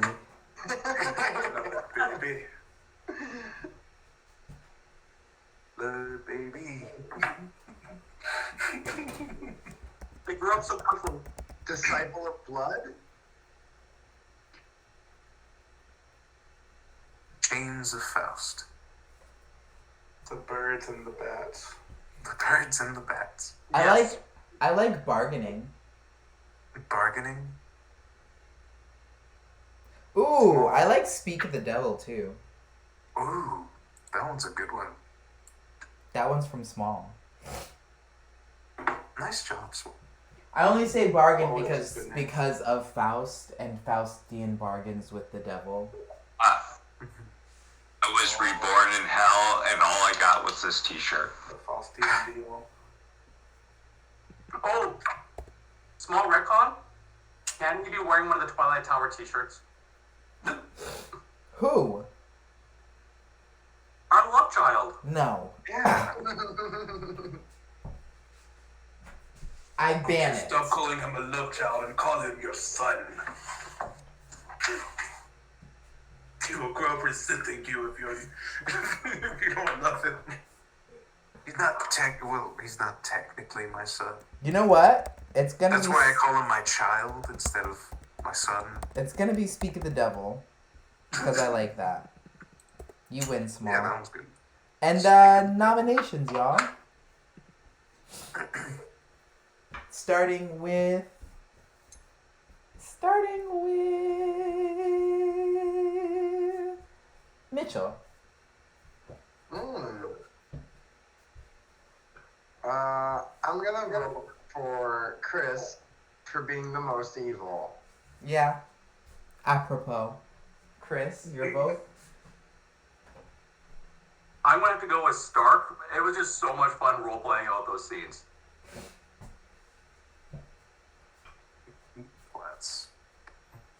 I gotta go for Ambassador. That whole interaction was fucking awesome. Yeah. We got lucky. Oh yeah, no, absolutely. Yeah. Yeah, honestly, fail number 3 was not going to be good for y'all. Literally, like, y'all just like chemists, but playing with like ancient vampire blood. Yeah. It's like you really didn't learn your lesson at all. we know what we're doing. We got this. I did learn my lesson. This time I had an anti-magic field and an army. It's true. And this time I actually used a spell against a child.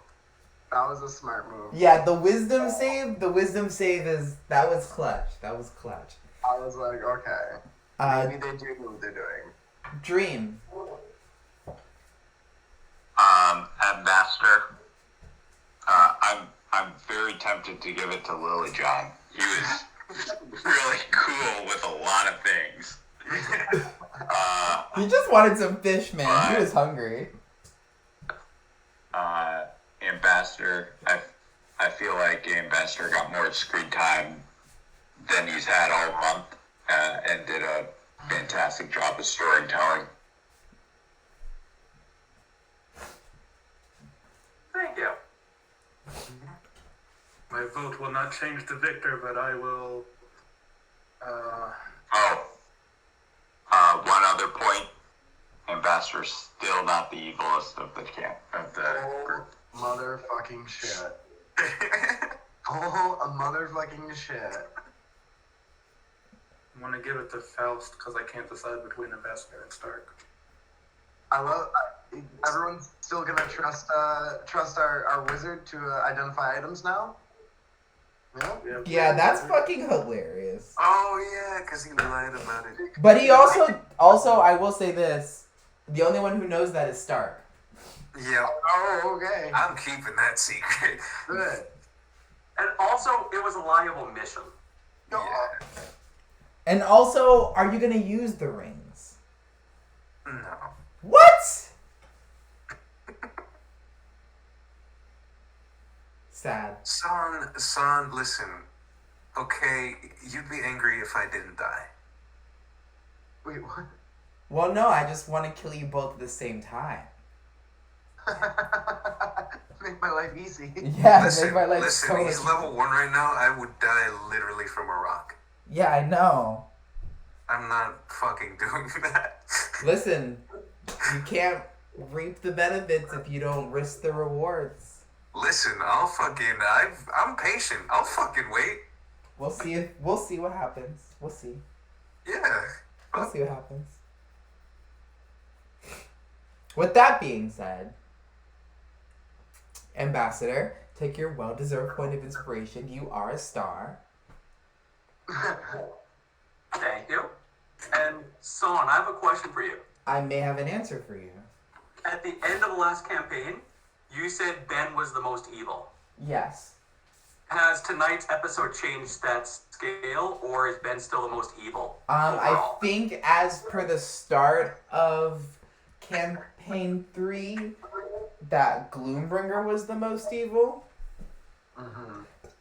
I don't know. Stark still likes you, so apparently you're a good friend. That's a good point.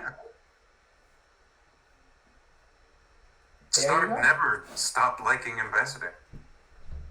There you go. Not gallantly. No, you're pretty fucking terrible. And that's why Stark likes him so much. I think you're probably the worst one out of all of them. That's the worst one. There is no one else in the group that currently has another party member's soul hanging in the balance while actively trying to make sure that that soul ends up in their hands by foiling the plans and plots of another party member entirely. Still not evil. So yeah, I don't know. I Yeah, just say, you know, I feel like not good at least. just a glutton for punishment. I feel like if anything, He's a just not, vampire. Obviously, he's a masochist. just not the nicest. Just not the nicest guy in town. I don't. What do you mean? Ambassador's extremely nice. But anyway, you take your point of inspiration, you use it for your dastardly deeds, and for now, we will say goodnight to the stream, because my computer does want to fucking explode. Good And I- night, stream. Hooray. Good night, Dream. stream. Night stream. Good night, dream. Good night. Tune in for more blood babies. Good night, Stark. Good night, Please. Gloombringer. Please never say blood babies ever again.